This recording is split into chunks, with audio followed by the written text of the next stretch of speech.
Reflections with theologian Father James Bacik, lecturer and campus minister at the University of Toledo. When you get back there to the root of all philosophy, you can see what Plato's trying to do is help us understand what life is about, what society should be, how we should educate people, what the morally good life is all about.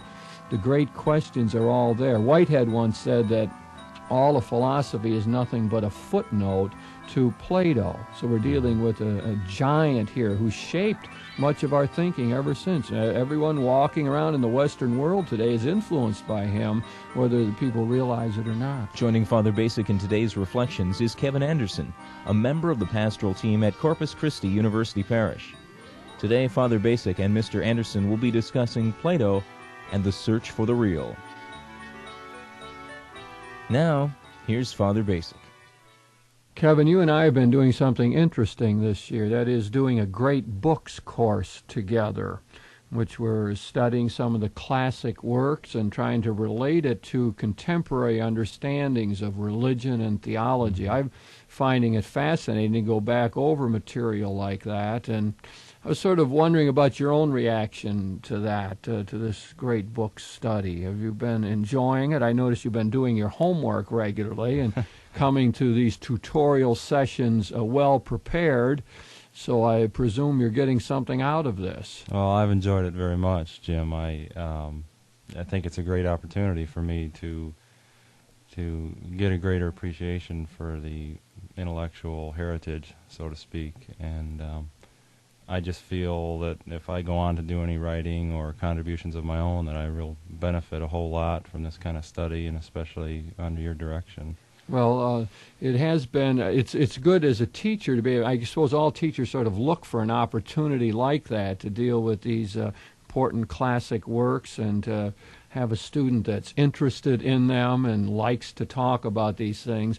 Well, the first book that we did is Plato's Republic, and I'd like to spend a little time with that. That's a common starting point in many great books programs that concentrate on the world of philosophy. And you know, and I suppose as soon as you start talking like that, there's a lot of people who simply aren't interested in that. You know, Plato's sort of a vague word and from the past, and people don't know a lot about him and so on. But I think what you and I have tried to do in reading these classic works is always to say, well, what in there can we retrieve for current reflection? What ideas we find in these books, like Plato's Republic or Aristotle's Ethics, Augustine's Confessions, Aquinas's Summa, and so on.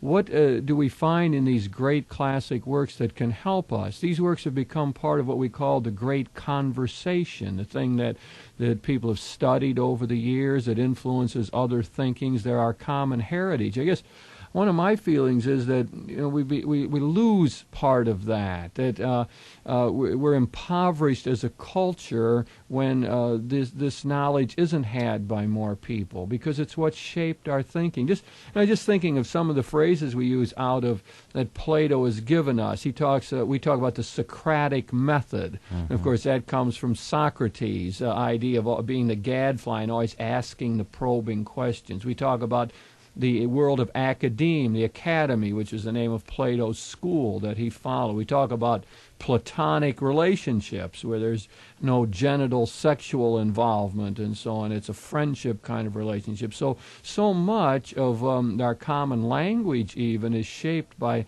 people like Plato and from the past. Yes, I'm fascinated by what you call the great conversation. It's to me, it's amazing that a thinker like Plato has as much influence through history and even till today, not just in our language, but the process by which it's carried on and picked up by other thinkers, and also the thing that struck me when I read some of these great books, particularly Plato, is that it really, first of all, reads pretty easily, and that if you have this feeling like man or mankind has not changed that much, that some of the insights, a lot of the insights still pertain. Yeah, I think of that quote that's often given, attributed to Socrates about the youth today are terrible and they're corrupt, they're rebellious, and so on. And people will sometimes use that quote and say, who they figure someone wrote it in the 20th century or the 1960s, and here it was done by Socrates, someone who died back in the year 399. Very important figure for Plato.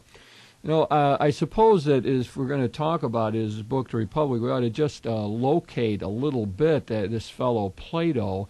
We put him back in Greece, of course, which is the matrix for so much of the development of Western culture as we know it. We think of the golden age of democracy under Pericles there, and we think about Socrates, this great gadfly, this beginning of the philosophic tradition. This fellow went around always asking these probing questions.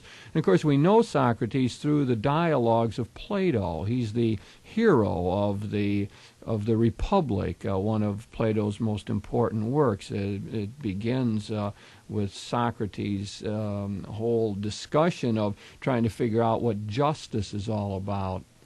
Socrates, of course, was put to death in 399 as being an enemy of the state somehow, as corrupting the youth. Maybe there were other reasons for it. But that was a key moment in the life of Plato because he knew Socrates, was a student of his in a way, and influenced much of Plato's outlook, I think, on life. But just to give us some feel, and then Plato was born around 428, died in 348 or 347, just to give us a feel of what period we're talking about. What else should we remember about his life? Well, he founded the academy. He was a great school, the first of the universities as we would know it. He was interested in teaching people how to become rulers in the state and so on. Maybe that at least alerts people a little bit to this fellow Plato that we're talking about. I think one thing that strikes me is that the fact that Socrates was put to death, I think, was a very strong influence for Plato in that he may have, at that point, given some credit to the present political order, but seeing that it could do something like that, take his teacher and so forth and put him to death, may have led him in the direction that we see in the Republic, which is toward the philosopher-ruler and away from democracy. Right. Plato was not happy with democracy. Yeah, probably a little bit more background is needed. In Plato, as he grew up, it was in a war situation, as Athens and Sparta were at war, the Peloponnesian War. And so during his first 20 years or so, he knew a war situation, and I'm sure that influenced him. And then he saw democracy sort of running wild, and ending up with the leaders at that time putting a great man like Socrates to death. That really hurt him. He made minor efforts to try to help other people in other places to become good rulers and so on, and that never seemed to work out. So I think what we always see is that great thinkers in history have to be seen in their historical context. They don't just write books in a vacuum. They write them out of need, out of responding to the situation in which they find themselves, and often very trying to figure out how to shape a better world. So it's interesting about people like Plato and Aristotle. They really had a political bent to them. They were trying to figure out how to make society better, weren't they? Mm-hmm. I'm thinking to get in, Kevin, into this book, The Republic, I usually locate that in his early years in the academy when he had founded this school and wrote it, and it's in dialogue form. I like one of the things you said before is that it's really easy reading. There aren't technical words in it. People who have never read any Plato, could dip right into it, pick up The Republic, and it's in dialogue There's humor form. and various things like that. Yeah, and rather simple reading in many ways. You don't have to know a technical vocabulary. Many say that Plato, we've lost some of that. That as time went on, philosophers got more and more abstract and abstruse, and you couldn't ever figure out what they were talking about. When you get back there to the root of all philosophy, you can see what Plato's trying to do is help us understand what life is about, what society should be, how we should educate people, what the morally good life is all about.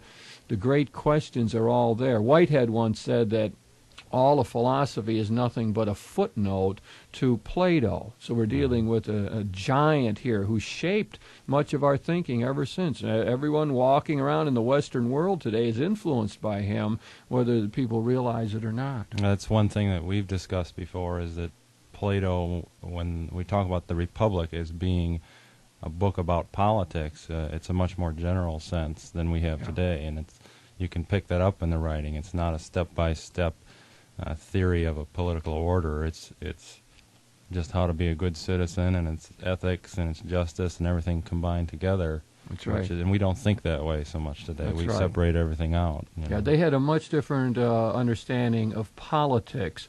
In fact, for them, ethics or moral thinking, what the good life is really rooted in the understanding of what the state is, the polis. We have that word, political comes from the Greek word polis, which simply means the city-state.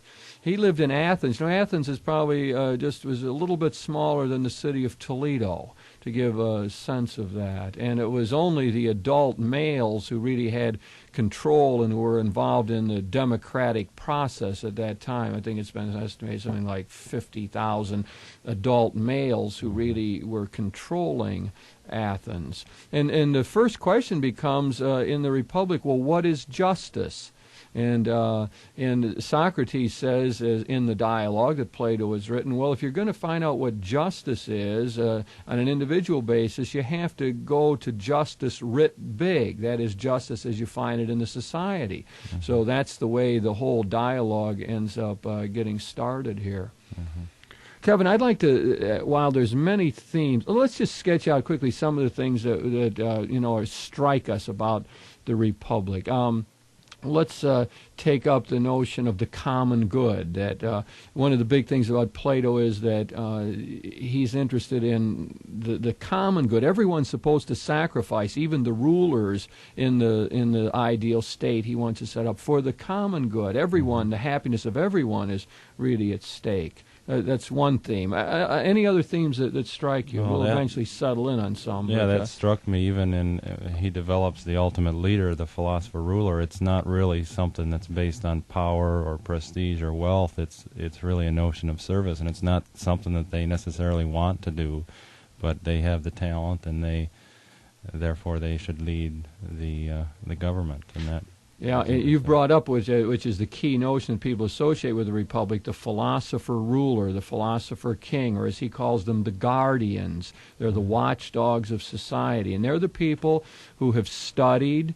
They're really ready to rule only by the age of 50. Did you notice that? Mm-hmm. That during your 20s, well, in your early years, you have your physical education and ordinary beginning education, and then during your 20s, you study mathematics carefully. This is the ruling class now. And then from the age of about 30 to 35, you study philosophy, become the real philosopher. Then you have about 15 years of experience at lower level jobs, and then by the time you're 50 and you've weeded out the best of the people, now you're ready to produce the real philosopher rulers. Guys, and they don't really want to do that. What they'd like to do is sit around and philosophize, sit around and talk about the great questions. That's what they'd really like to do. But for the sake of the common good, they set that aside and they say, well, we will rule now. We will take on this burden of trying to guide the society and create a better world and get happiness and equality pretty much for the lower classes. It's interesting process here, so that people who are only 23, Kevin, then would have to wait a long time. 24, Jim. 24 would have to wait a long time before they could really get into this active ruling and making their contribution. Some of the other, not really central themes, but that really struck me in terms of our current situation is there was a statement in there that most of the Greek states were really only half states because the women were in such a subject position or kept down so much. And it was a real surprise to me to find a statement like that, because we're dealing with that issue so much today. Well, how about some of the things that Plato said about women in there? It's interesting because among the ruling class, the guardians, the philosopher rulers, women were to have an equal role for him. women were not to be denied their rights at all. They could move to the positions of leadership. They were to be given equality of education. If they had that original ability and came from that class, they were to have total equality. In fact, to the point where they were not to be burdened with child raising. Right. Plato's had very odd ideas along that line. I mean, for the rulers, they were to live in sort of communes and they were to have sexual relationships only periodically, and then the children were to be raised by the community and not within family structures. One of the reasons for that, main reasons, was to free women in order that they could actually be the rulers and the leaders in the society. We should note here, this is a sort of an ideal state that Plato worked out. It didn't really exist in his time, as you suggested. The women lived in difficult situations. It was a real patriarchy, as we say. But it's interesting the way he wanted equality for them. It's, too, reflecting on recent developments, recent meaning 20th century, where we have a society like Hitler where there was some attempt to well, Plato's method was really a breeding kind of a method, to breed talent, and it sounds like a positive idea, but it can really go wrong. You can see, as we saw in Nazi Germany, there were it was eugenic talk, like that superior race idea. Plato's idea was, of course, that to create, as some have said, an aristocracy of talent, to surface the best people. And he used to say that the one class was made of gold. They had gold in their character, and the second class had silver in their character, and the lower class had lead. But that it was possible to be born of parents who were of the lower class and have gold within oneself. And he was big on surfacing that and allowing people to move from one class to the other. So if you had a lower class youngster who showed great promise, the idea was to give him the training and education, let him move into the guardian class or the philosopher-ruler class. You know, it's interesting, Jim. I just had a conversation recently with a local politician on city council, and it was just that topic, that why is our political system such that we don't seem to raise the talent as much as we would like to? And a lot of that is because of the lack of rewards, you know, compared to private industry and so forth. But it's still an issue. How do we turn out our best people to lead? You know, of course it is, right. And, you know, there's a lot of feeling in the country that maybe we don't get the best people involved, that they go into the corporate world, or they use their talents in other ways for their private interests. And that, you think of all the problems involved in going into politics today, and the great scrutiny that people are under, and minor infractions very often made into big things. It requires a great sense of dedication and sacrifice. So you're right, the questions that Plato raised are still ones that we have to deal with today. You know, how do we create a political order that maximizes happiness, freedom, opportunity for more and more people? How do we allow women's talents to come forward so that they can share in leadership? I think another, as he goes through and criticizes really some of the political orders of his day, what were they, timarchy, oligarchy? Sparta had a sort of military dictatorship, and then you had oligarchy, which was a rule of the rich, and Plato didn't like that at all. And, you know, that plays into what you were talking about today. I've very often said that it's only the rich who can run for office these days. You have to have so much money. An organization like Common Cause is always working to say, how can we cut that down so that money doesn't buy power? And Plato really feared that. He didn't like the oligarchies at all. And then, of course, there was the democracy, which he didn't like at all because it had put his friend Socrates to death, and because he thought it led to poor quality of rule. And then, of course, there's his system that he wanted to. Well, there was tyranny also, the rule of one person, much as sort of we would find type. we would find in maybe some of the South American countries today, the right-wing military dictatorships and so on. I think one thing that was important for me to get straight, and I think can be a common misunderstanding, is the word democracy as used then and as used today. It was just a couple days ago as I was rereading that I realized that Athens really did not have a representative form of democracy, and that I had always attributed that to the Greek system, but it's relatively recent in that they had more of just a mass rule kind of a thing, and it tended to get out of hand. Right, yeah, that's a very important point. So what Plato was reacting against was not the kind of representative government that we know today. Indeed. What about some of his ideas of education? I think that there's tremendous things there about that what the educator is trying to do is to get the student to think, not to pour in knowledge. Of course, that's based on Plato's idea that you lived a previous life and your soul lived in the world of pure ideas and knows them in some way, and now that your soul is imprisoned in your body, you have forgotten much of what you knew in that previous life. And what the educator is trying to do is get the spark going, and that education is really to educe, that is, draw out of the students things that he already knows.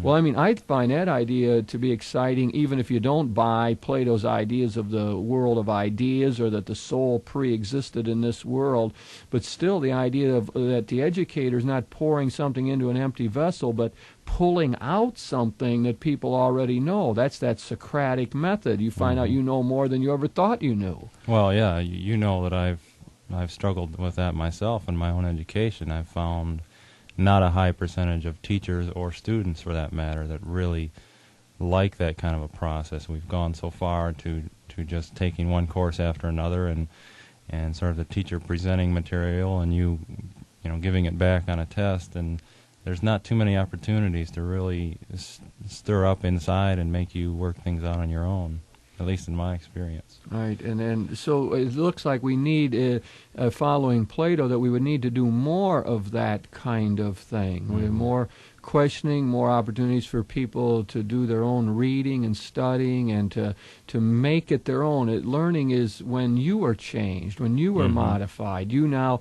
what I'm hoping out of this great books course that we're doing, what are we doing, about 12 different books over a year's time? You know, what I'm hoping is that all of that sort of becomes part of you, a common way of looking at life, that just isn't just, well, I read the Republic, good. It's more like, okay, now I'm on alert to new things, and my thinking is modified, and I make linkages that I didn't make before. I see things about the modern world that I didn't notice before. Well, that would be the advantage. This kind of study, it's really given me that kind of perspective, or increased that. You hear all the time the proponents of the liberal education saying that we can't let the humanities and the great books go along the wayside, and everyone sort of says, yeah, but you can't find a job that way, and yet they keep saying you need this broader perspective to look at the world, and I had started out in engineering, and now as I read the great books and so forth, I really feel like, how could I have been in an education where I just took one technical course after another and really prepared me to do just one tiny thing in the world without really looking at the great questions in an educational context. I've really become sort of a proponent of a more broad education. As you begin to see for yourself the advantages of it. Now, I'm thinking about another problem that I think Plato raises, and I often talk about it under the question of what is really real, or what do we think of this world that we walk around in.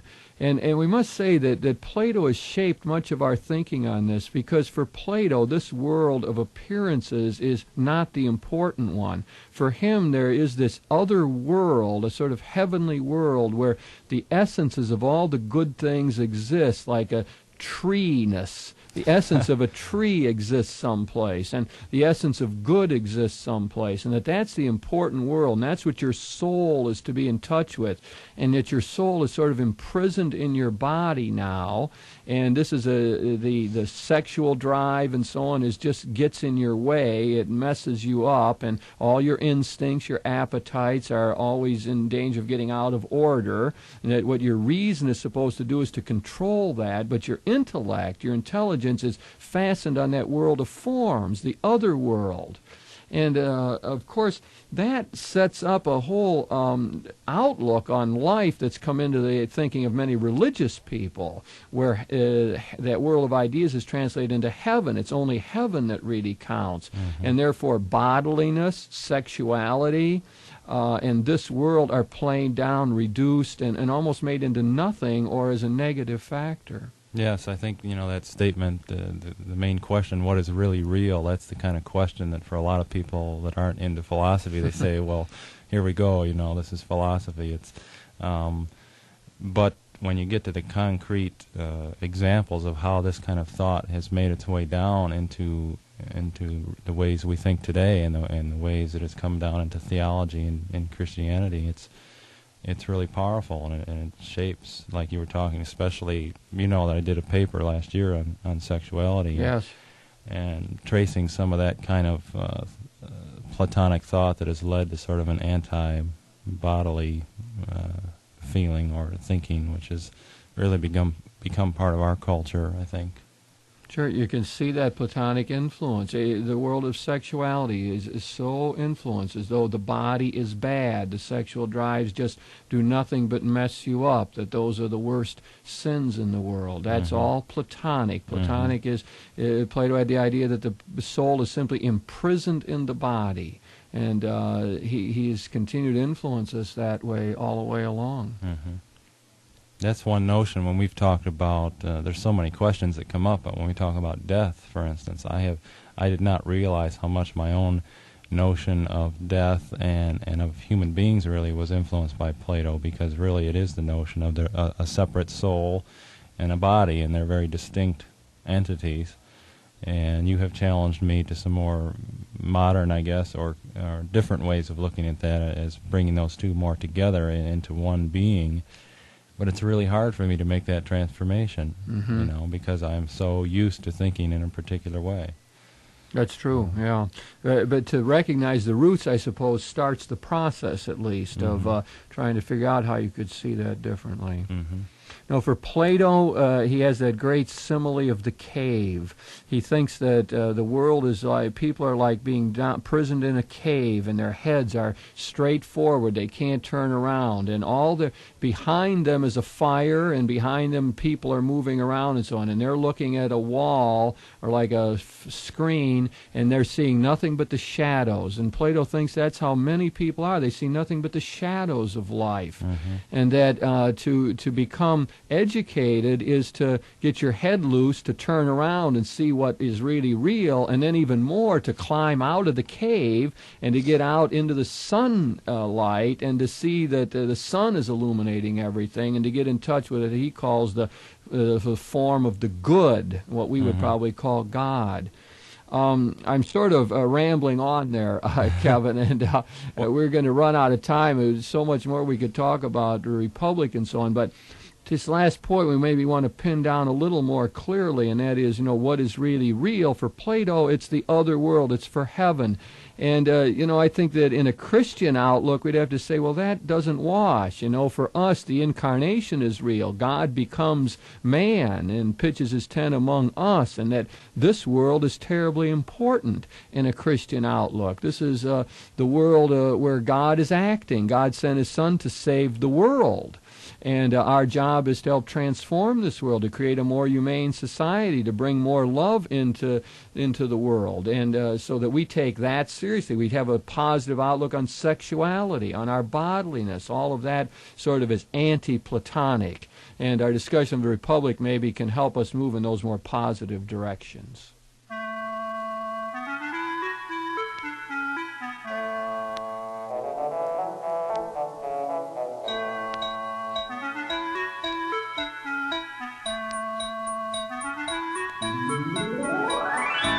You've been listening to Reflections with your host, theologian Father James Bacik, lecturer and campus minister at the University of Toledo.